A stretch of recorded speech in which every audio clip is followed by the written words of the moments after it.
You know, Texas takes great pride in #1 rankings, but not today.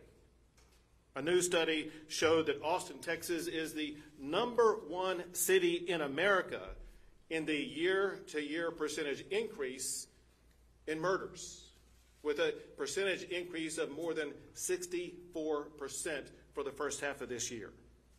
Austin also has a year-to-year increase in the percent rate of aggravated robberies, increasing by 14%, and robberies increasing by 16%.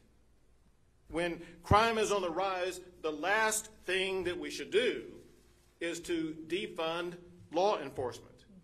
And yet that is exactly what the city of Austin did. Defunding the police puts residents in danger, and it invites lawlessness into our communities. Well, to maintain the safety that our communities deserve, today we are announcing a legislative proposal that will discourage defunding law enforcement agencies in Texas. The way this proposal works is this. Any city that defunds police departments will have its property tax revenue frozen at the current level. They will never be able to increase property tax revenue again if they defund police. Cities that endanger residents by reducing law enforcement should not then be able to turn around and go back and get more property tax dollars from those same residents whose lives the city just endangered. Part of our collective job is to ensure the safety and the security of all Texans. It is only because of our DPS force of state troopers, hundreds that came to the aid and rescue of the brave officers at APD, that Austin didn't turn into a potential Seattle or Portland.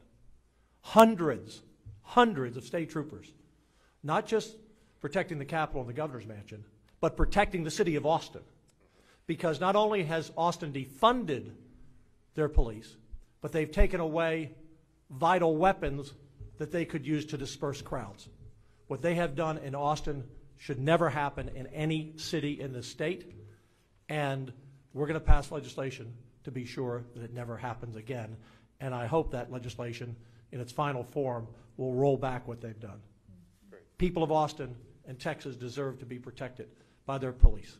If we have police brutality, we don't need fewer police. We need less police brutality.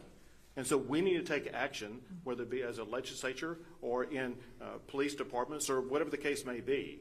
We do need to take action to ensure that law enforcement officers are trained in ways in which they will not engage in police brutality.